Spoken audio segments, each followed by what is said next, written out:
Narito na ang mga benamanong balita ngayong Martes. Deadline ng pagpapakonsolidate ng mga pampublikong transportasyon hanggang ngayon, araw na lang po. 3 patay sa karambola sa Fairview, Quezon City. Karagdagang admin staff, hiniling ng DepEd para gumaan ng trabaho ng mga guro. At ang mga eksena ngayong final week ng revenge drama na Makiling. Bakit daw umaga mga igan? Martes ngayong araw, April 30, gising na at huwag pauli sa pag-ikot ng unang ratsyada ng mga balita.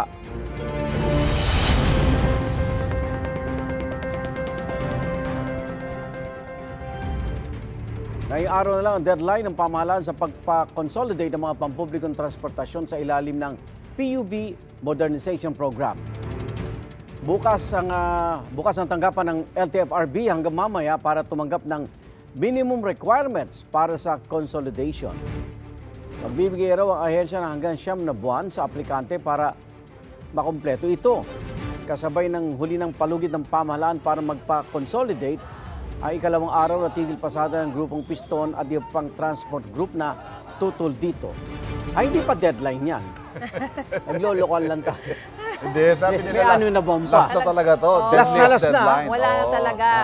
Pero sinabi basta Palugit. nag-consolidate, Ayos, kahit lumang jeepney pa rin yan, hayaan sila pumasada. Ang hulihin, yung mga talagang hindi Hindi nag-consolidate. nag-consolidate. Pero kahapon kausap ko si Chairman Guadis, ang sabi niya, for the first 6 months, after the deadline, sisitahin lang daw muna.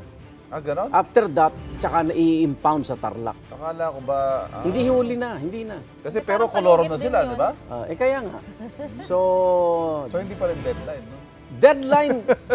deadline eh. Pero walang hulihan. Oh. Dito lang sa Pilipinas, 8 ang deadline. 2017, 8 na ang extension niyan. Oh, wow. Kaya nagagalit naman yung nagpa-consolidate kasi sumunod sila, Sumunod sila, tas yung sa iba inutos hindi, ng ano? Estado. Tapos ba't itong mga ikangay ayaw, na talaga namang ayaw nila eh. Oh. O kapit, mga kapuso. Bakit? May titindi pa ang init ng panahon pagsapit ng Mayo. Sabi nga ng Pag-asa, ito na may tuturing na worst El Nino kung ito o kung hindi ito napaghandaan. Kahapon, muntik ulit sumampa sa extreme danger level ang pinakamataas sa heat index sa bansa. 51 degrees Celsius na heat index ang naitala sa Dagupan, Pangasinan. Dito naman sa Metro Manila, nasa 41 hanggang 42 degrees Celsius ang damang init. Sa kabila ng tumitinding init, hindi inirekomenda ng Department of Health ang madalas na pagdigo sa isang araw. Baka magdulot daw ito ng kakulangan sa supply sa tubig. Ang tips ng DOH, pwedeng gumamit ng spray bottle. Lagyan ito ng tubig at spray sa mukha at batok para maibsan ang init. Okay rin daw na maglagay ng basang bimpo at ilagay sa ulo o sa kilikili. Tama yun, ang isa sa mga magandang tip para maibsan yung nararamdaman yung init. Yung mga singit-singit nyo, basain nyo. Oo. Yun ang pinaka... Inaraw-araw Di ba natin. kaya Baka kayo nga- ng mga mist.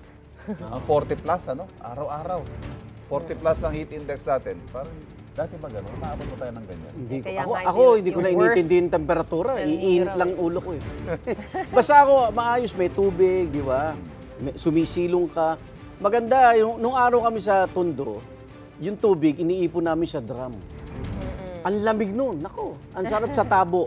Tipid pa sa tubig Panliligo yun. mo sa umaga, Oo. no? Sabay-sabay kayo Umaga, sa magkakalaro. hapon.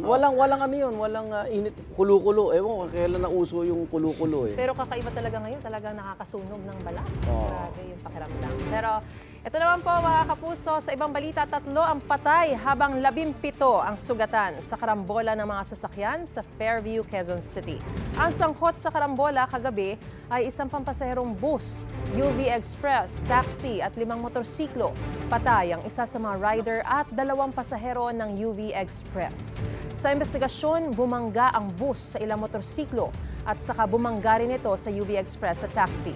Gate ng driver ng bus, nagkaroon ng problema sa preno ng kanyang bus.